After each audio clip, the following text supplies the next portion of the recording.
Hello, everyone, and welcome to this week's episode of the DVC Show. Coming up, let's talk about the wave.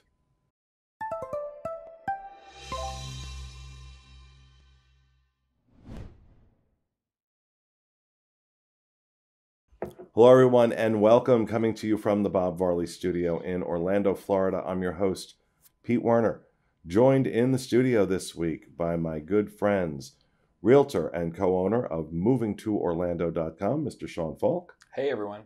Our producer, Mr. Corey Fiasconaro. Welcome home. Joining us from World of DVC, Mr. Derek DeBoer. Happy Monday, everybody. Glad to be here. And Ms. Kerri MacPherson. So happy to be here. And also joining us, the senior editor of DVCFan.com, Mr. Paul Krieger. Hey, everybody. And just a reminder, folks, our show is brought to you by the World of DVC. That includes DVCResaleMarket.com if you're looking to purchase a DVC resale contract, DVCRentalStore.com if you'd like to rent out your points or you want to rent some points to try DVC before you buy, which I highly recommend, and MoneraFinancial.com where you can finance the purchase of one of the many awesome contracts you'll find over on the DVCResaleMarket.com website.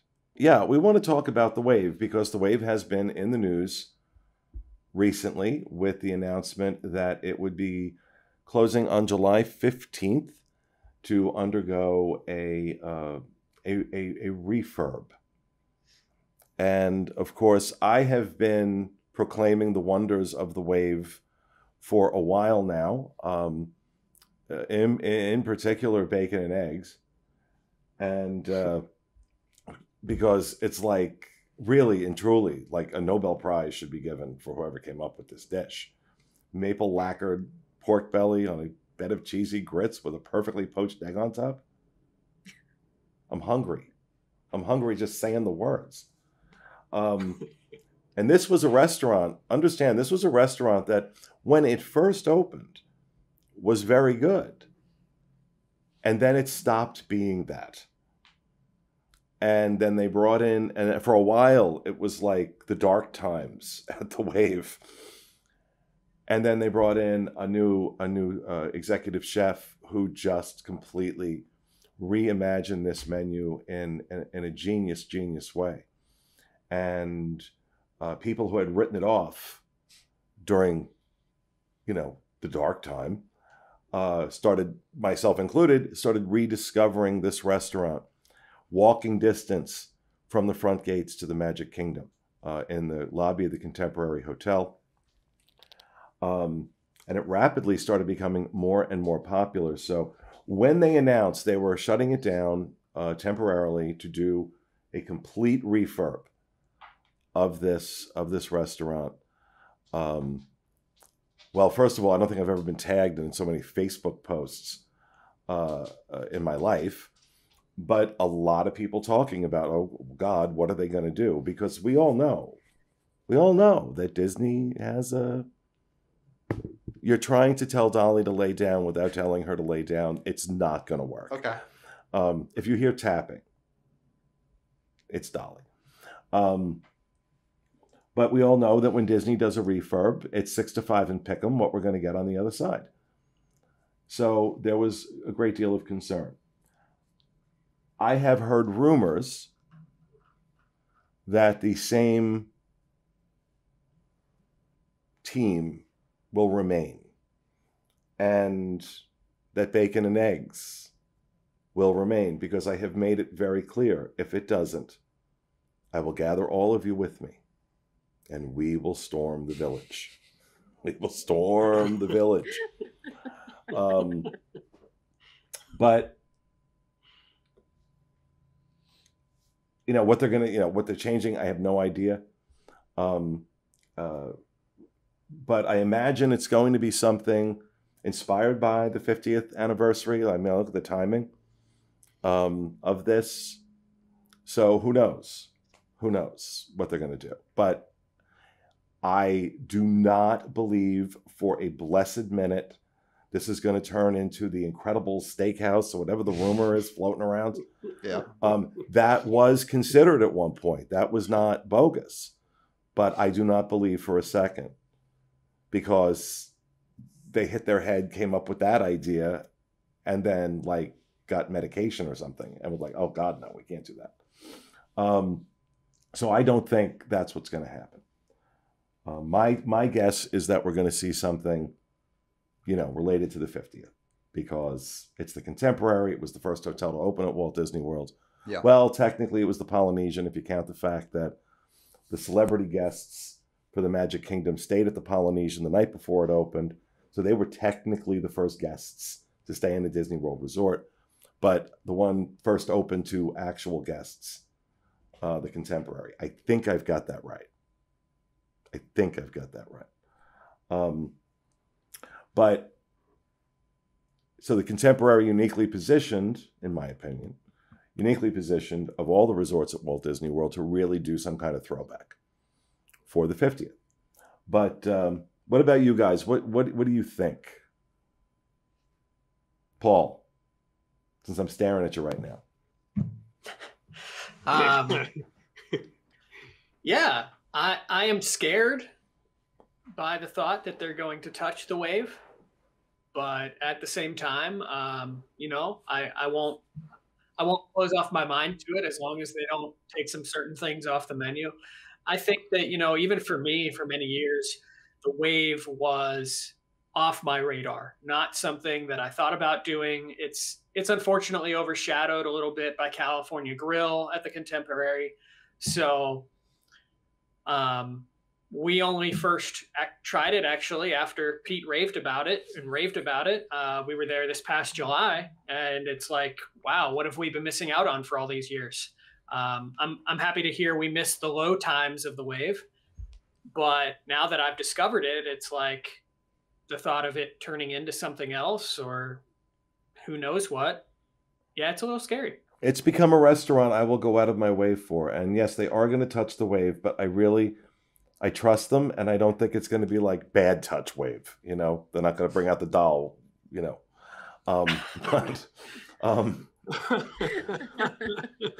I trust them. I really do, especially knowing that, or hearing rumors that the culinary team is going to remain intact. I certainly hope the service team also remains intact, because honestly, it's a restaurant that fires on all cylinders. It just fires on all cylinders. And the fact that it's so close to the Magic Kingdom, it's not like you want to get out of the Magic Kingdom for a few hours. Breakfast, lunch, or dinner, by the way. Amazing. And you want to get out of the Magic Kingdom for a few hours and just walk up to the Contemporary, nice 5-10 minute walk, and go have lunch, hang out, go have dinner, hang out. It's a great place for breakfast especially when you can't get into Crystal Palace, something like that. I mean, it's not characters. There's not, there are some characters, but they're the people that work there. Is like, or be our one. That's like the comparison. Like, okay. If you couldn't get people in to be our guest, you put them in the wave. Well, and here's the thing. Like this, let me see. Be Our Guest breakfast is like street food. Bad street food. Whereas the Wave has this really nice buffet, right? It's not extensive, but it's got a nice buffet, but it also has this incredible a la carte menu. You need an insulin pump for some of this stuff, but it is, I say that as a diabetic, it is phenomenal. And again, they just brought so much inventiveness to that menu. Now I see my World of DVC friends nodding their head to a lot of what I'm saying. What are your thoughts on the Wave? Well, I'm going to jump in here because I literally probably still smell like the Wave because I just ate there. Is that what that is? I was wondering sitting here. Well, he just normally smells like bacon and eggs. Here's the problem. I wanted the bacon and eggs. I was wrapping up my 25th wedding anniversary stay at the Grand Floridian. We had reservations at the Wave. back over at the Wave. It was a beautiful day just a couple days ago. I sit down fully anticipating to be able to get the bacon and eggs, and they tell me that I can't get it. It's gone. What? So after I crawled out of the fetal position and looked over the menu again, I remember someone telling me about the Florida Eggs Benedict, which was absolutely fantastic with the crab cake and the hollandaise sauce. Like you said, Pete, the service was Delicious. impeccable. The ambiance to me isn't that great, but then I'm not a big fan of the contemporary ambiance to begin with. But the food, the service, everything, I would 100% go out of my way for that breakfast again. Okay, so you were talking about, okay, I had a little moment here when you said you couldn't get the bacon and eggs. I'm like, what? But you're talking breakfast. Yeah, this is actually, I know bacon and eggs, you think, well, breakfast. No. Dinner. No. Dinner. Yeah. The grits are the same. The cheesy grits they have on the buffet are the same, but they don't have the maple lacquered pork belly or the perfectly poached egg. That's what I wanted. Well, then go for dinner. All right, fine. Go for dinner. Sean, what are your thoughts? I first went to the Wave. I'm assuming it was during the dark times because it was not good the first time I went. That was in I moved here in 2013 to Florida, and I had like this mission of like I want to try every restaurant in the parks because I'd been to very few restaurants at Disney, and over the years we might have one during a trip, like one sit down, and never in any of the resorts. So except for boat rides, which is disgusting. But yeah, I decided, okay, I'll try the Wave. Did not like it at all. This was in like very early 2014, I would say. So I think that may have been during the dark period. But it was pretty bad. And I did go back again because I had friends in town and they had already booked a reservation there. It was still not good. And at that point, I was like, I have no need to try this restaurant again. So I didn't eat there again until I had started working with the Diz. And you had I think you had went on your own and loved the bacon and eggs and like had ordered it as an appetizer and then had like canceled your entree and had them do another bacon and eggs. Yes, like, that as is the a true entree. story. Yeah, so he was like, I love this restaurant so much, you have to go. And I had just put you back on because you didn't like California Grill at the time. And I was like, no, I love California Grill. Like, you got to go. Because you're like, I haven't been in a long time. So then you were like, okay, well, you have to go to the Wave because, and I was like, no, I hate the Wave. So like, so it was kind of like a trade-off there where I was like, okay, I'll go to the Wave and he'll go to California. It's a trade-off. It's a trade-off where both people win. Yeah, well, yeah, and it worked out because I was like, I told you California Girl was great. And he was like, well, yeah, and I told you the Wave was great. So, and it was great. It was fantastic. And now I've been a lot of times for breakfast and for dinner. Bacon and eggs is great. It's consistently great. So I think that's one of those dishes where I'm just like, how do they get it right every single time? Because like it's not an easy dish. No, it's not easy at all. Yeah. I mean, you gotta. I forgot how like the perfectly poached egg. It's like it takes like an hour and a half. It takes like an hour and a half, and it's got to be done to like 172 degrees or something. Yeah, it's very specific. I'm like, okay, this is like a science experiment, and you get it right every time. I don't know. Yeah, they nail it every time. I got their menu up, so like I've looked through, and I've tried some of the other stuff. Their soups are always really good there. I've had the lump crab cake, and it's a really good appetizer. That's a great, like, if they're out of bacon and eggs, because they all have to be made like before, they got to get started early on them. So if they do run out for the day, they're out, because they can't just whip up another hour and a half egg to do that with. But even some of their dinner menu items, the tikka masala is really good. It is there. phenomenal. And it's so weird because that is not a thing I would usually gravitate towards on the menu. I don't go for the plant-based options. Are those vegetarian? Vegan. Just the new term for vegetarian? I know, we got to ask the tree hugger over there. Or is that something else? Yeah, it's 100% plant-based. It's the vegan option along with the cauliflower tacos. Those are the two completely vegan, no dairy, no meat at all. So plant-based means vegan? Yes. Yep. Because vegetarian can still contain, dairy, cheeses, stuff like that. Okay. Yep. So yeah, the tikka masala is plant-based vegan, and so it's really, really good. I've had the seared gnocchi, I don't know how to say it, but everyone has their way. It is very, very good as well. So if you get the opportunity, like that's a good one to try. And I know we've had, I mean, over time, like I've had the pork tenderloin, it was great. I've had the grilled beef tenderloin, it's really great. So I can't think of anything bad that I've had there. Like everything's been really good. Yeah. And even for breakfast, I've had the plant-based option there, which is like an avocado toast, and it has like onion jam on it, and oh my god, it's so good. And it's very, that's what my wife had. It was amazing. It's very light, and that's what I liked about it. I'm not a big breakfast person, and to get ready for your day in the parks, if I am gonna have breakfast, it's very carby, and so I love Trattoria al Forno. Like that's probably my favorite breakfast place, because it's very pastry heavy and pancakes and waffles and those types of things. But for the wave, getting that, I was like, okay, this was a nice light breakfast. It's energizing, and I'm ready to go get my day started in Magic Kingdom, because that's usually a long day, without feeling full and run down and stuff. So that's what I'd recommend. But they have like the omelets and stuff as well, which are really good too.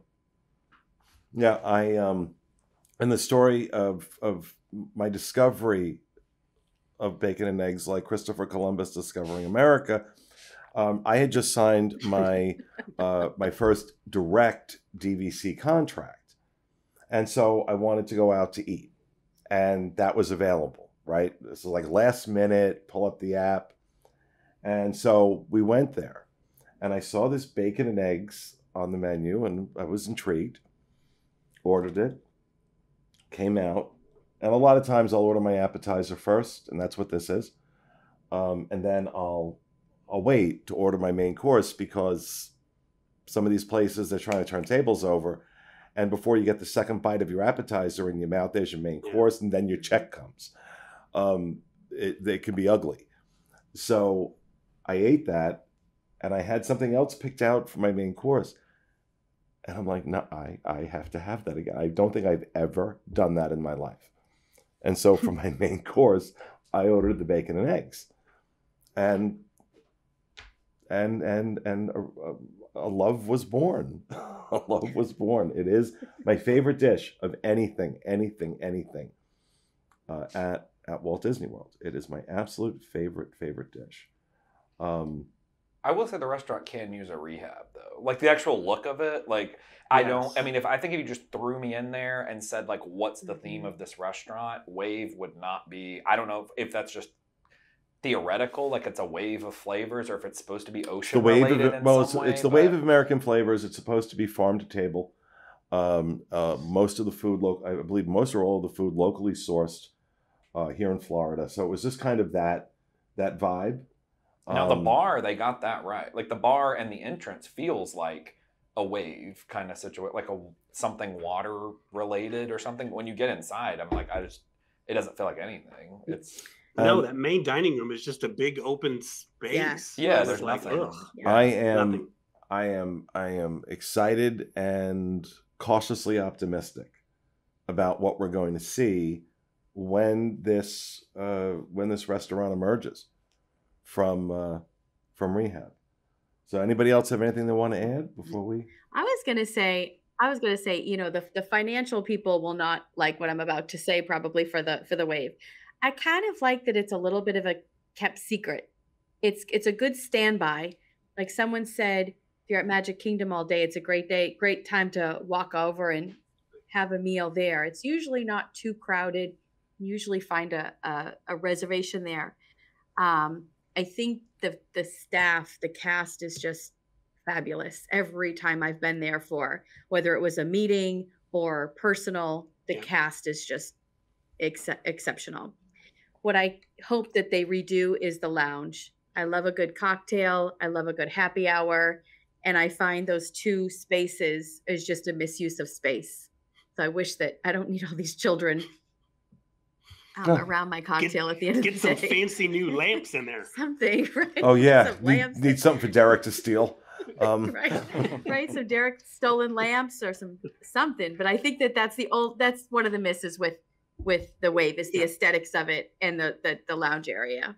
Yeah, I mean, look, at the end of the day, they could put burlap on the walls as long as they keep that menu intact, as long as they keep the bacon and eggs.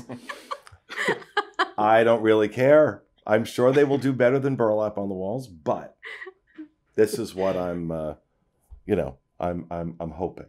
I'm hoping. And like I said, if they disappoint me, they will be punished.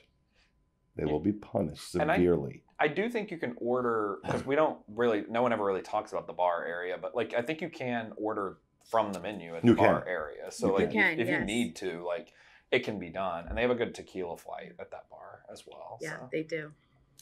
Well, there you have it. That's our talk about the wave and what's coming up and what we hope and what we'll miss, hopefully not miss. But that'll do it for this episode of the DVC show. We hope you enjoyed it. We'll see you again next week. Have a great week, folks.